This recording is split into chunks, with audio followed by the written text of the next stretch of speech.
संगीत बहार पर आप सबका हार्दिक स्वागत है। तुलसी की रोचक कथा। तुलसी पौधे के रूप में कैसे पृथ्वी पर आई, आइए विस्तार से बताती हूँ।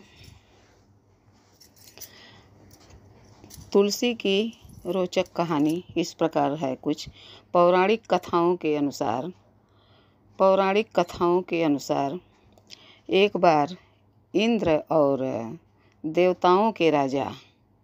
देवताओं के गुरु बृहस्पति भगवान भोलेनाथ से मिलने के लिए कैलाश जा रहे थे। तो भगवान शिव रास्ते में आके बुढ़ापा का रूप पकड़ करके बैठ गए। तो बृहस्पति गुरु महाराज उनको हटने के लिए बोले, वो नहीं हट रहे थे। रास्ते में से जब नहीं हट रहे थे तो इंद्र को गुस्सा आ गया और उसने अपना वज्र निकाल लिया। और जब वज्र निकाले तब भोलेनाथ को गुस्सा आ गया और उनका तीसरा नेत्र गुस्से के मारे खुल गया। और जब खुल गया तो उसमें से अंगारे निकलते, इंद्रदेव भस्म हो जाते। तुरंत समय की नजाकत को देखते हुए देवगुरु बृहस्पति ने हाथ जोड़ के उनके आगे खड़े हो गए और क्षमा याचना की भीख मांगी। तो इंद्रदेव का जान बचा और वो क्रोधाग्नि जाके समंदर में गिर गई। जब वो क्रोधाग्नि समंदर में गिरी तो एक बच्चे का, बालक का रूप धारण करके जोर जोर से चिल्लाने रुदन करने लगी। तीनों लोक में हाहाकार मच गया। कैसी आवाज़ है, कहाँ से आवाज़ है। यह देख करके ब्रह्मा जी समंदर के पास गए और उस बालक को उठा लिया गोद में।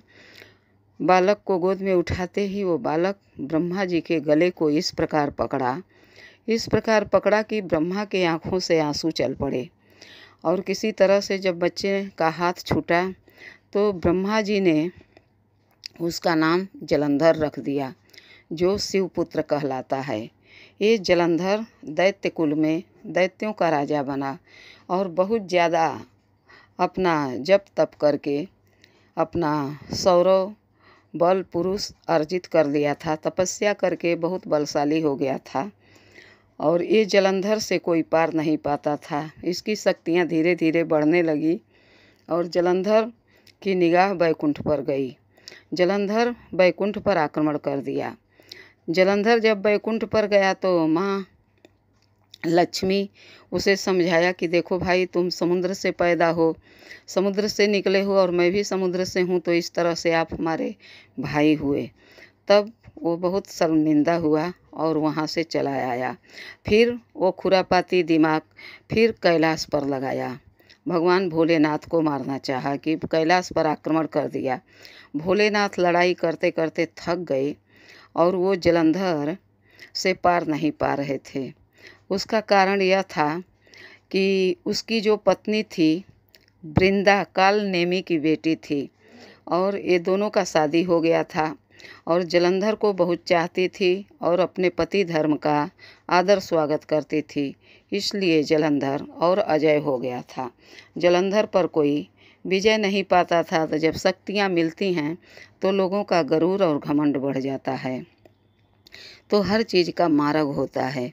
तो अब जब वृंदा जो थी कालनेमी की पुत्री, जलंधर की पत्नी, ये बहुत पतिव्रता थी। अब जब शिव जी पार नहीं पा रहे थे और वह विष्णु की भक्त थी। अब देखिए, विष्णु की भक्त थी और हमेशा पूजा पाठ करती थी, लेकिन जब अत्याचार बढ़ता है तो भगवान को किसी न किसी रूप में अपने प्रण को तोड़ना पड़ता है। और वो वृंदा विष्णु भक्त थी, लेकिन जब शिव जी संकट में आए और पार नहीं मिल रहा था, उसकी नज़र थी कैलाश को पर विजय करके शंकर को मार के पार्वती को पाना चाहता था। तो इतना घृणा भरा उसके मन में जो ये भाव था, इसलिए सब देवता लोग अकुला गए। और तब जाके विष्णु को यह नियत अपनाना पड़ा कि जलंधर का रूप पकड़ करके उसके पूजा में लीन थी और जलंधर का रूप पकड़ करके आके खड़े हो गए। ये वृंदा पति समझ करके दौड़ के उनके गले लग गई और उसका वो अनुष्ठान भंग हो गया। जब अनुष्ठान भंग हो गया तो जलंधर के मरने की खबर आई। तो एकदम से वृंदा आग बबूला और क्रोधित हो गई और उसी अपने इष्ट देव को श्राप दे दी, जो कि शालिग्राम बन गए और श्राप दे दी और काले पत्थर के हो गए। जब काले पत्थर के हो गए तब सब लोग आकर के वृंदा को नमस्कार किया। वृंदा को सब लोग समझाया तो वृंदा ने श्राप अपना वापस तो ले लिया, लेकिन अब वो शालिग्राम के रूप में हो गए। और वृंदा जा कर के जलंधर मर गया तो जलंधर के साथ सती हो गई। जब सती हो गई तुलसी जी, जब सती हो गई वृंदा, तो वही राख से ये तुलसी मैया उत्पन्न हुई। तुलसी के रूप में, पौधा के रूप में वृंदा प्रकट हुई।